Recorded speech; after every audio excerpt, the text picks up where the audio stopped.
ഗോതമ്പിന്റെ സ്റ്റീം പുട്ടുപൊടി ഉണ്ട്, ഗോതമ്പ് റവ, കമ്പറവ. പുട്ടുണ്ടാക്കാൻ പറ്റും. ഇതിപ്പോ നമ്മള് മുമ്പ് കമ്പപ്പൊടിയാക്കി കഴിച്ചിരുന്നു നഴ്സറിന്ന്. അത് കമ്പറവ.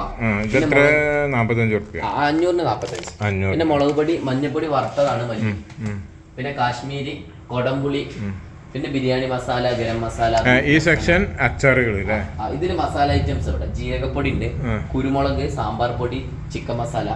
ഇത് മൊത്തം ഐറ്റം അച്ചാറ്, പുളിഞ്ചി, മുളകച്ചാറ്, നാരങ്ങ അച്ചാറ്, കണ്ണിമാങ്ങ. സ്പെഷ്യൽ ഇതില് മാങ്ങ ഗ്രീൻ ചില്ലി ഒരു സ്പെഷ്യലാണ്. ഗ്രീൻ ചില്ലി കുറച്ച് സാമ്പിളൊക്കെ സാമ്പിൾ തരാലോ. കുറച്ച് മതിയേ. അങ്ങനെ എടുക്കണ്ടായിരുന്നു ഒരു തുള്ളി.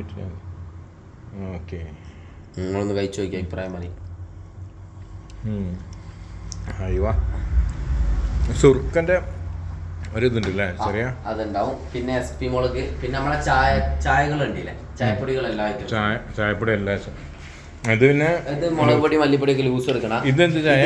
ഇത് ഇഞ്ചി ചായ.